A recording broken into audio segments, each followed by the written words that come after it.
성도님들 안녕하십니까?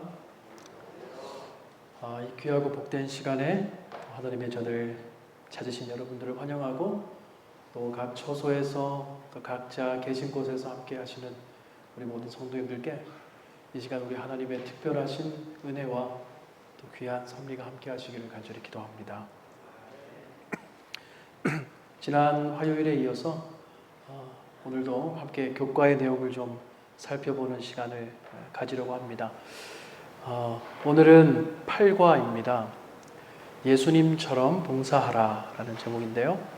이 영어의 제목을 좀 응용해서 다시 좀 말씀을 한번 드려보면 예수님처럼 사역하라, 그런 뜻에도 가깝다고 볼 수 있겠습니다. 우리 기억절 함께 읽는 것이 원래 정상인데 오늘 제가 그냥 읽도록 하겠습니다.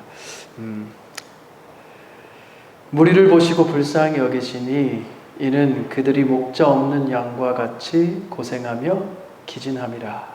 마태복음 9장 36절.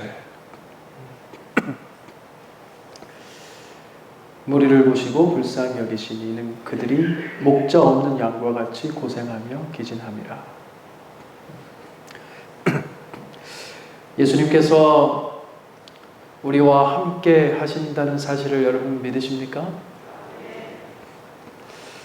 요즘 마음의 간절함을 예전보다 더 많이 느끼고 또 코로나19로 인해 어려움도 많고 장애물도 많지만 어쩌면 더 하나님께 매달리고 어쩌면 더 하나님과 가까워질 수 있는 시간이 되고 있지 않나, 그런 축복의 시간이 아닌가 하는 생각을 저는 다시 한번 하게 됩니다.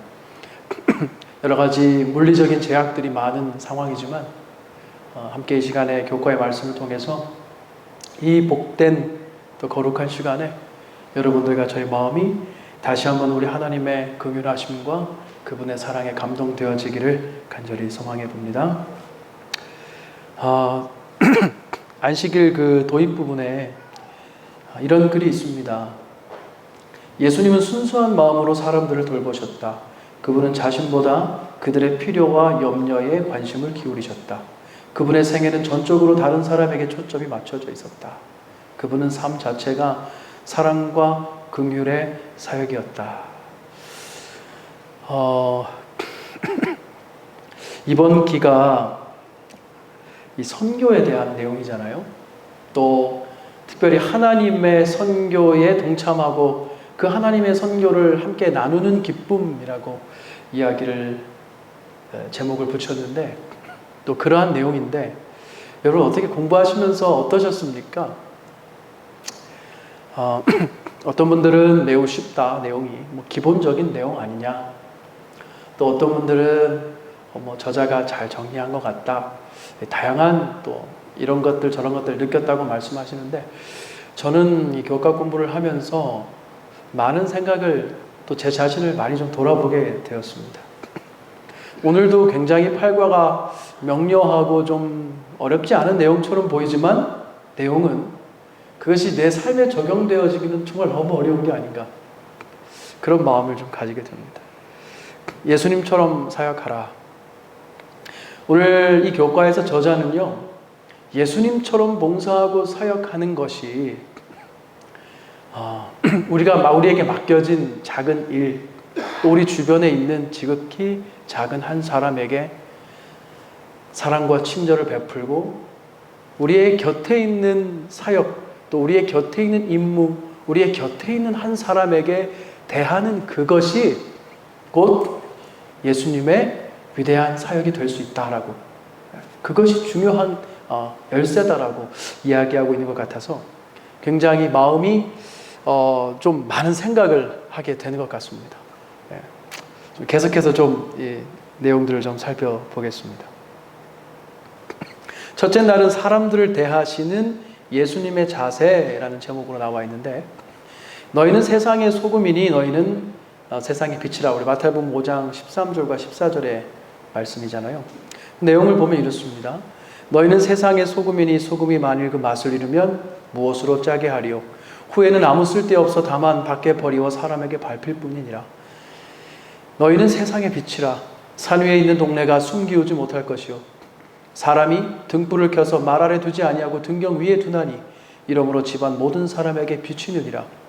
이같이 너희 빛을 사람 앞에 비추게 하여 저희로 너희 착한 행실을 보고 하늘에 계신 너희 아버지께 영광을 돌리게 하라. 아멘. 예수님이 사람을 대하시는 방법에 있어서 오늘 교과책이 우리에게 다시 한번 강조해 주는 것은 뭐냐면 예수님께서 죄인을 부르러 오셨다라고 하는 사실을 가장 먼저 말하고 있습니다.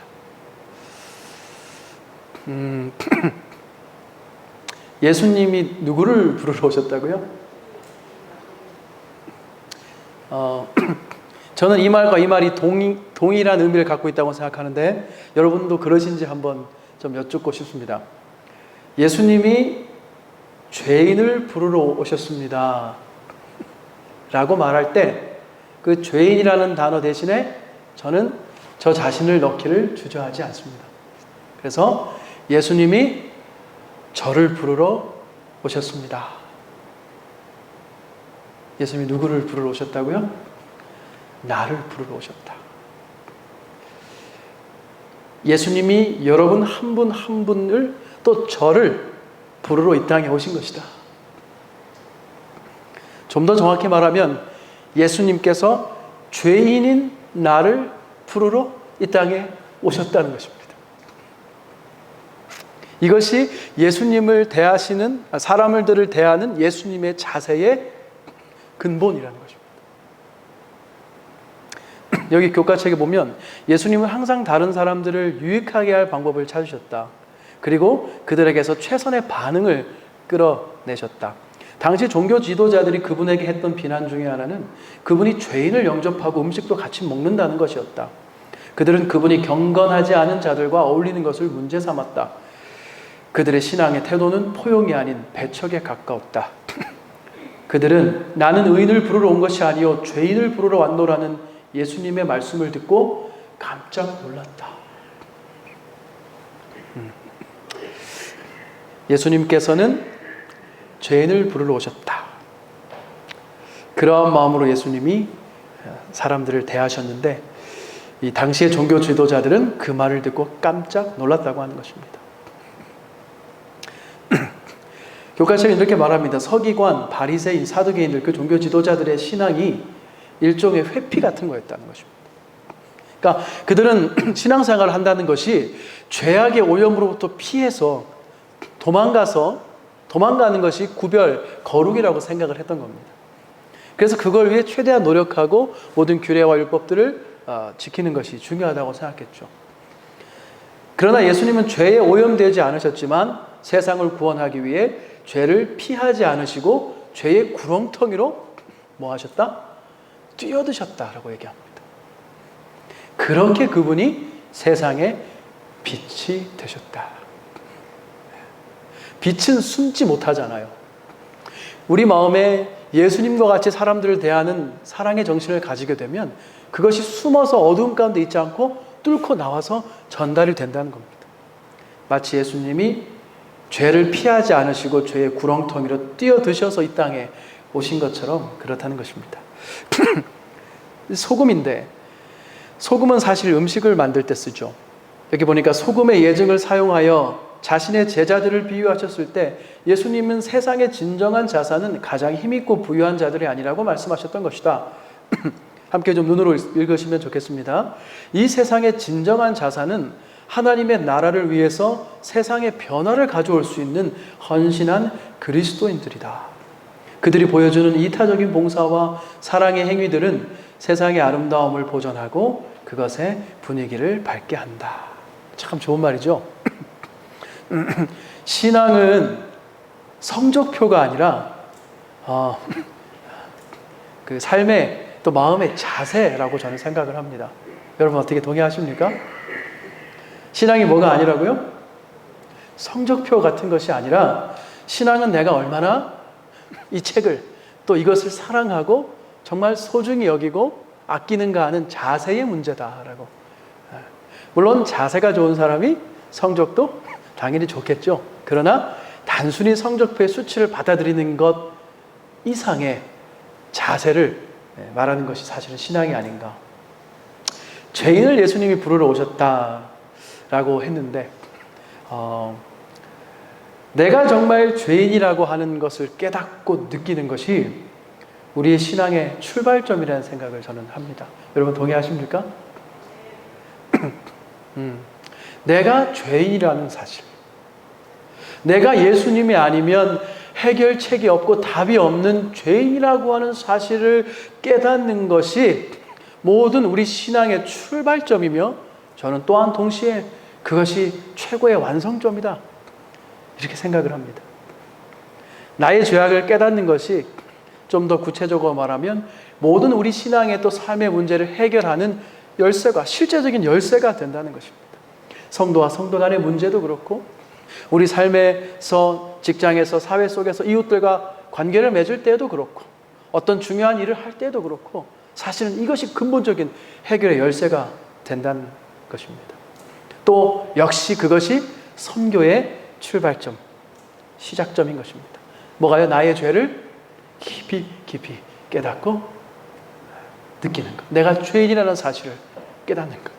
그럴 때에 우리 마음에 간절함이 생긴다는 것입니다. 예수님을 향한 간절함. 그래서 예수님이 나의 필요를 채워달라고 우리는 간구하게 되는 것입니다. 빛과 소금. 왜 빛과 소금이 되어야 할까? 그것은 세상이 어둡고 또 세상이 하늘의 맛을 잃었기 때문에 예수님은 우리에게 너희들이 이제 하늘의 빛을 전하는 참 빛이 되고 그 빛을 반사하고 또 맛을 잃은 하늘의 그 귀하고 아름다운 맛을 잃은 이 땅에서 하늘의 맛을 내는 그러한 소금들이 되라고 예수님께서 말씀하고 계시는 것이죠. 그리고 필자는 오늘 그리스도인들이 작은 사랑을 예수님처럼 실천하는 것이 바로 그것의 완성이다라고 얘기하고 있는 것입니다. 둘째 날인데요, 여기 사람을 대하시는 예수님의 방법이 나와 있습니다. 이사야 42장 3절 좋은 말씀인데 제가 읽을 때 여러분 눈으로 한번 또 간절한 마음으로 읽어주시면 고맙겠습니다. 상한 갈대를 꺾지 아니하며 꺼져가는 등불을 끄지 아니하고. 아멘. 누가 그러신다는 거죠?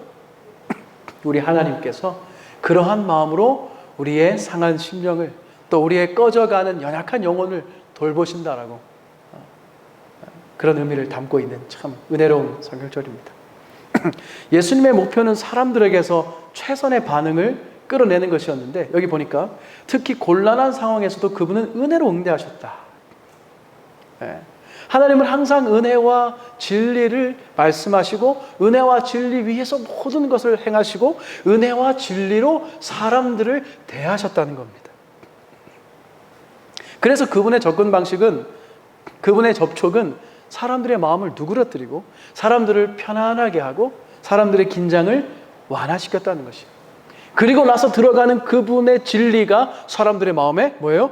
심금을 울리고 그들의 마음을 변화시켰다고 교과는 오늘 필자는 우리에게 얘기해주고 있습니다.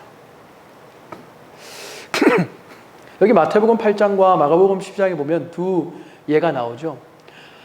하나는 로마 백부장이고, 그러니까 이스라엘 사람이 아닙니다. 로마 백부장이고 또 하나는 유대인 서기관인데 각각 어떤 일이 있었는가? 마태복음 8장에 나온 얘기를 좀 간단히 말씀을 드리면 한 백부장이 자기 신하가 중풍병에 걸려서 이제 죽을 만큼 몹시 괴로워하고 있는데 그것을 이제 요청하면서 고쳐달라고 뭐라고 했냐면 8절에 보시면 백부장이 대답하여 가로되 주여 내 집에 들어오심을 나는 감당치 못하겠사오니 다만 말씀으로만 하옵소서. 그러면 내 하인이 낫겠습니다 라는 간구를 주님께 드립니다. 저는 이걸 읽을 때마다 참 놀라움을 금할 수가 없습니다. 이게 예수님의 제자가 한 말도 아니고 예수님을 또 성경을 잘 아는 이스라엘 지도자들이 한 말도 아니에요. 누가 한 말입니까 이게? 로마인, 헬라의 백부장이 예수님께 한 간구입니다.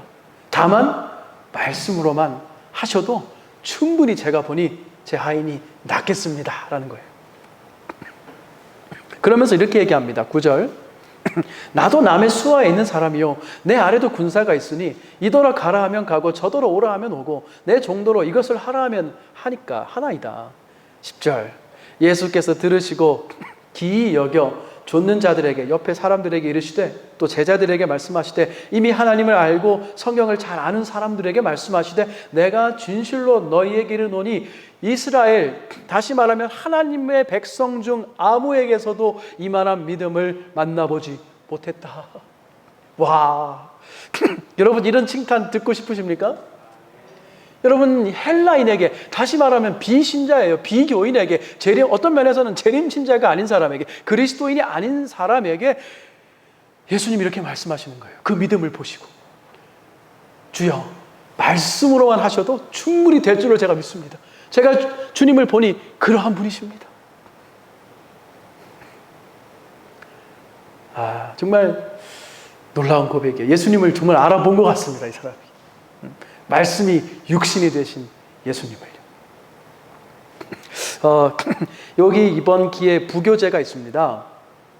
모리스 벤덴 목사님이 쓰신 부교재인데 우리 모리스 벤덴 목사님은 믿음으로 말미암은 의의 진수라는 책으로도 이게 오래전에 나온 책인데 유명하시고 우리 교리들을 잘 아주 풀어서 탁월하게 전하시는 분인데 예수님은 사람들을 어떻게 대하셨는가라는 제목으로 각계각층의 사람들을 예수님이 어떻게 대하셨는가를 조명하면서 우리가 어떻게 예수님의 그 애티튜드, 그 태도와 자세와 마음을 배울 수 있을까를 좀 더 심도 있게 볼 수 있도록 해놓은 책인데 그 책에 보시면 18장에 보시면 잠시만요.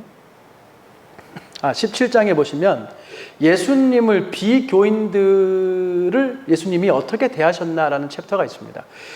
거기에 이렇게 나옵니다. 우리는 부끄러움을 당하는 것과 거치는 돌에 걸리는 것으로부터 한 가지 방법 이외에는 자유로울 수가 없는데 그것은 바로 그 바위 위에 우리의 선택으로 떨어져 깨어지는 것이다. 바로 그 바위 위에 우리의 선택으로 떨어져서 깨지는 거다. 그 바위가 뭘까요? 이 바위가 뭘까요? 예수님입니다. 이것이 선교의 첫 걸음이고 또한 마지막 걸음입니다. 전도가 왜 안 될까? 내 마음속에 왜 사람들을 향한 영혼을 향한 사랑이 없을까? 왜 내가 사람들에게 인자와 사랑의 말을 하지 못할까? 내가 왜 오늘 이렇게 신앙의 모습이 일그러져 있을까라는 질문이 드신다면 오늘 이 질문을, 오늘 이 말씀을 우리는 기억해야 됩니다. 바로 그 반석이신 예수님 위에 떨어져 깨어지는 경험이 지금 없다는 뜻입니다.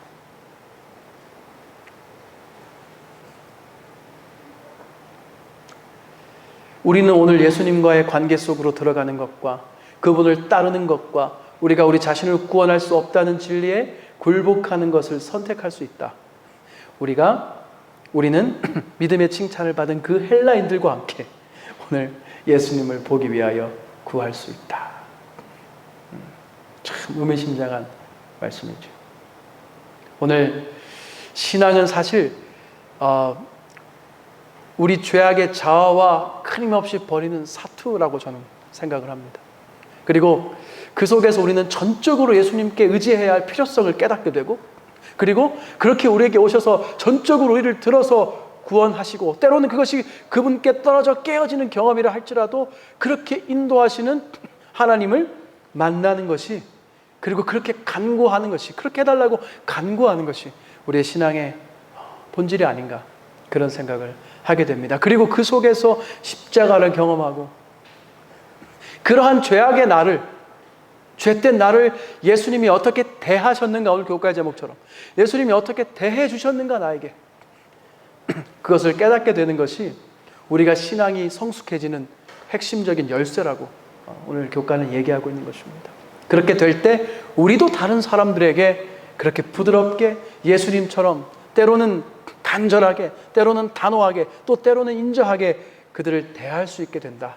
그래서 선교의 사람이 될 수 있게 된다라고 봉사의 사람, 예수님과 같은 사역의 사람이 될 수 있게 된다라고 교과가 우리에게 얘기해주고 있는 것입니다. 여러분, 오늘 이 교회에 오셨는데 또 함께 이 교과를 공부하고 계신데, 저는 바라기는 여러분과 저의 마음속에서 예수 그리스도께서 승리의 기쁨을 허락해 주시기를, 죄로부터의 승리의 기쁨을 허락해 주시기를 간절히 소망합니다. 우리 스스로가 예수님의 십자가 앞에 반석이신 그분께로 떨어져 깨어지도록 선택하게 되기를 간절히 소망합니다. 또 그렇게 해달라고 주님께 그럴 능력을 달라고 간절히 간구하게 되시기를 간절히 소망하는 것입니다. 셋째 날로 가겠습니다. 예수님의 치료봉사라는 제목인데, 마태복음 9장 2절의 말씀을 제가 좀 읽겠습니다.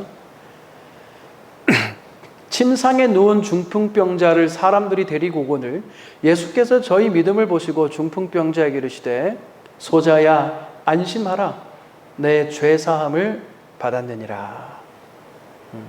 아멘. 예수님이 중풍병을 고쳐주시면서 뭐라고 말씀하셨어요? 안심하라. 내 죄가, 너의 영적인 죄악이 또 너의 죄된 그 상태가 치유함을 받았다. 네 죄가 사함을 받았다라고 육체적인 질병의 치료를 넘어서는 어떤 것을 말씀하고 계시는 겁니다. 여기 교과에 보니까 이렇게 나와 있어요.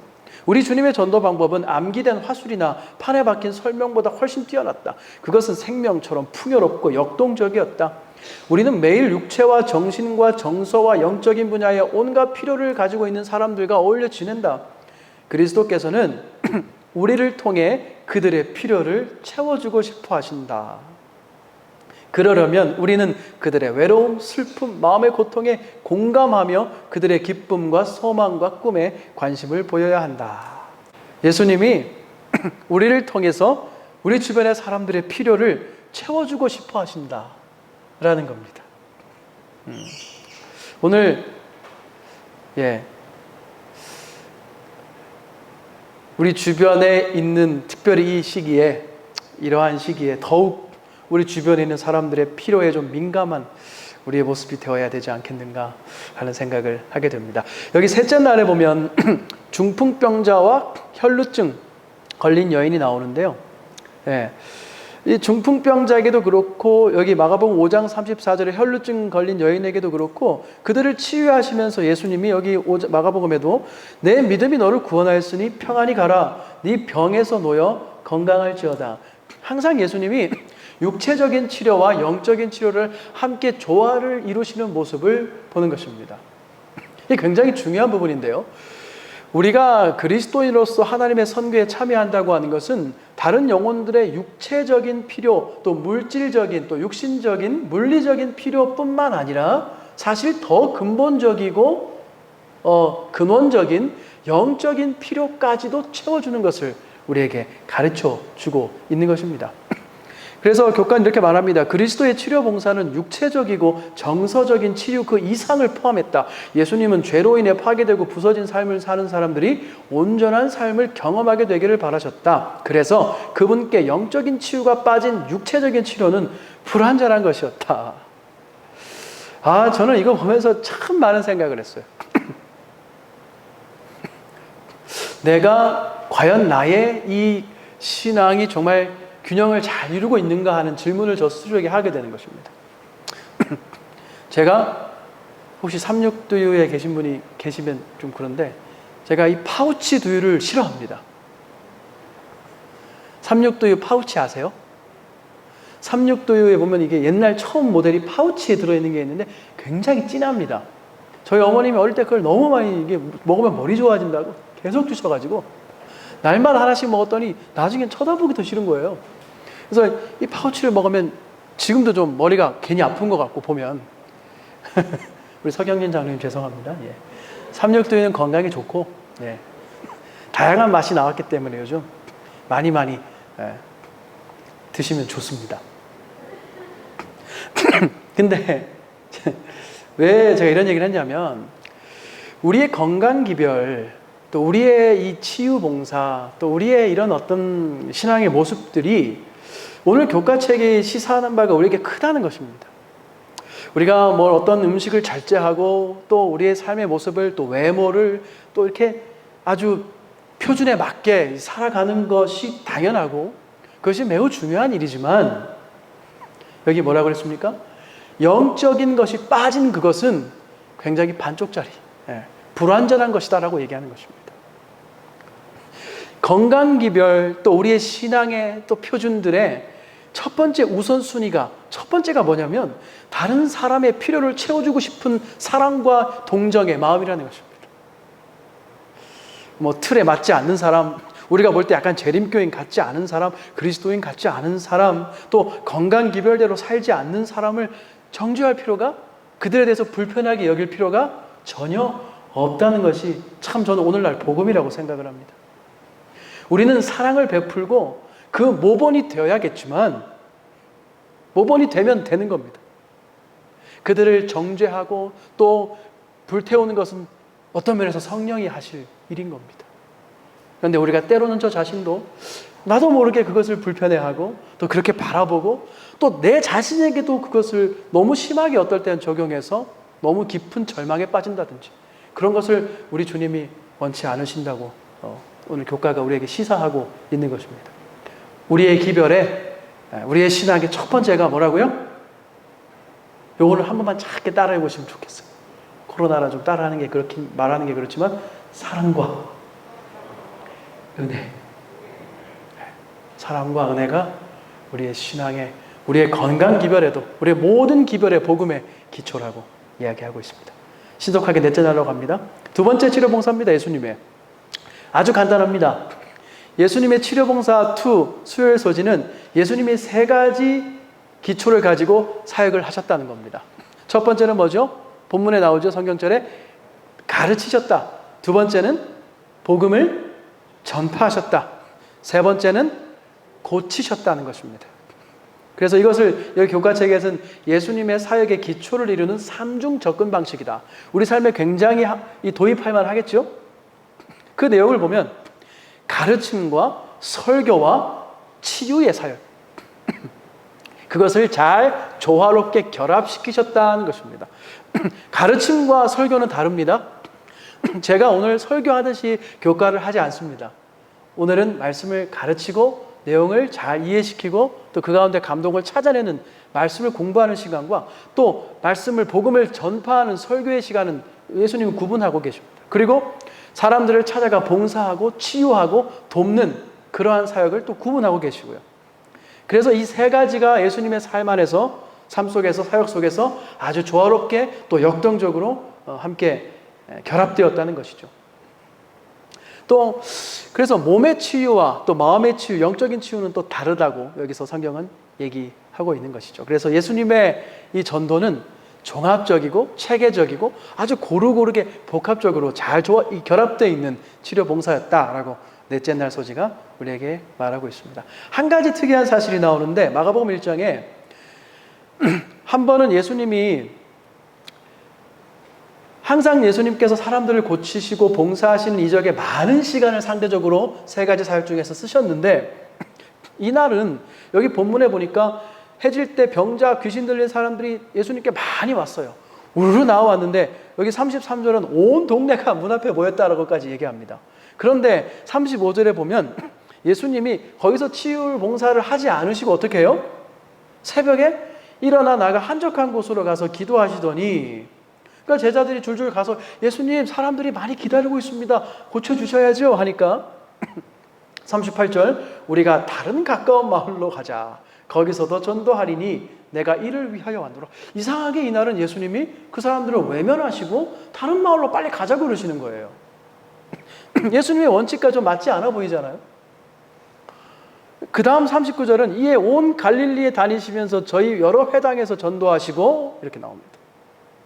그러니까 예수님의 사역이 단순히 어떤 사람을 고치는 것 혹은 설교하는 것에 그치지 않고 조화롭게 역동적으로 성령의 이끌리심에 따라서 이루어졌다는 사실을 우리에게 보여주고 있는 것이죠. 그분이 오신 목적은 복음을 전하기 위한 것이라고 설명하셨다. 여기 교과에 보면 나옵니다. 예수님은 그저 화려한 이적을 행하는 분이 아니셨다. 네. 그렇게 오해받을까 두려워하셨다는 거예요. 여러분, 우리의 사역에서, 우리의 신앙에서, 저도 사역하고 목회하면서 가장 참 경험을 얘기하자면 두 가지 사역이 있어요. 사역에. 사역을 참여하지 않는 건 제껴두고, 사역을 우리가 참여할 때, 신앙을 선교에 역동적으로 참여할 때 두 가지가 있는데, 하나는 여러분이 어떤 거 하고 계신지 한번 속으로 보십시오. 하나는 하나님께서 이끄시는 선교입니다. 두 번째는 뭐냐면 내가 이끌어가는 선교입니다. 둘 다 선교예요. 하나는 뭐라고요? 누가 이끌어 가셔요? 하나님이 앞서 가시는 선교고, 또 하나는 누가 앞서가요? 제가 그런 모습 많았던 것 같아요. 하나님, 우리 교회가 지금 이렇거든요. 제가 하는 사역이, 하나님 이런 필요가 있지 않습니까? 또 제가 그거 전문가고 저에게 그거 하라고 사명 주셨지 않습니까? 빨리 좀 따라오세요, 하나님. 하나님 가야 됩니다. 이런 모습으로 신앙하고 선교할 수 있다는 거예요. 근데 하나님은 참 은혜롭고 자비로운 분이라서 옛기도만 이렇게 하지 않으시고, 그래 어디 가보자. 어디 가보자. 야, 너 그렇게 가다가는 넘어질 텐데. 야, 네가 가는 길은 넘어질 수 있어. 거기 위험해. 그래서 하나님이 한 발 뒤에 따라오시면서 인도하시고. 그런 또 하나의 사역은 뭐냐면 하나님께서 먼저 가시는 사역이에요. 하나님께서 한 발 앞서 가시는 선교입니다. 하나님의 성품을 따라가는 선교입니다. 하나님의 마음을 따라가는 선교입니다. 저는 그러한 선교가 저와 여러분들의 삶에 충만하기를 간절히 기도하는 것입니다.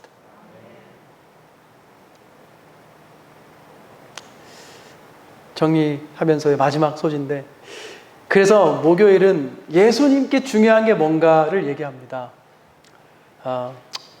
여기 말세에 관련된 비유가 나오는데 여러분이 좀 그것까지 다시 좀 보시면 될 것 같고요. 열처녀의 비유, 달란트, 양과 염소의 비유, 그걸 나타내는데 핵심은 뭐냐 하면 예수님께서 이 대답으로 40절에 임금이 대답하여 가라사대 내가 진실로 너희에게 이르노니 너희가 여기 내 형제 중에 지극히 작은 자 하나에게 한 것이 곧 내게 한 것이다.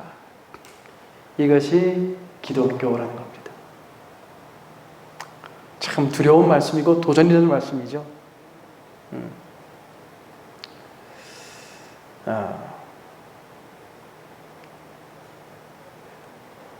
지극히 작은 자에게, 이렇게 본문에 보면 제가 언제 가난한 예수님을 헐벗게 하고 예수님을 굶주리게 하고 예수님이 감옥 계실 때 제가 무시하고 제가 언제 예수님한테 그렇게 했습니까? 라고 하니까 임금을 입을 빌어서 예수님이 하시는 말씀이 뭐예요? 네가 나에게, 옆에 있는 그 사람에게 한 것이, 지극히 작은 성도 옆에 있는 그 집사에게, 옆에 있는 그 장로님에게, 이웃집에 사는 그 사람에게, 지나가는 거린에게 한 것이 곧 내게 한 것 아니냐. 그것이 예수님이 관심을 가지시는 문제라는 겁니다. 사랑하는 퇴교교회 성도 여러분, 오늘 교과 말씀이 참 좋습니다. 오늘 바로 옆에 있는 분, 또 우리 바로 옆집, 우리가 매일 만나는 사람들, 우리 주변의 사람들에게, 그 사람들에게 사랑과 친절로 대할 수 있는 선교의 사람들이 되시기를 간절히 바랍니다. 정리합니다. 첫째 날 한 줄 요약입니다. 사람들을 대하시는 예수님의 자세. 예수님은 죄인을 부르러 오셨고, 둘째 날 예수님은 은혜와 진리를 말씀하셨고요. 셋째 날 예수님은 영육간의 회복을 함께 해주셨고, 넷째 날 예수님은 가르치고 복음을 전파 설교하셨고 또 영육간의 아픔을 고치셨다는 겁니다. 마지막 예수님께 중요한 문제는 바로 곁에 있는 지극히 작은 그 사람이 바로 그 사람이, 그 영혼이 예수님께 가장 큰 중요한 문제라고 오늘 교과가 얘기하고 있습니다. 오늘 이러한 내용을 마음에 잘 새기시고요. 사랑으로 필요를 채우는 것이 교회다. 그리스도인이라는 생각을 꼭 잊지 마시고 이러한 자세로 살아가시는 우리 대교회 모든 성도님들과 제가 되기를 간절히 바라면서 교과를 마치겠습니다.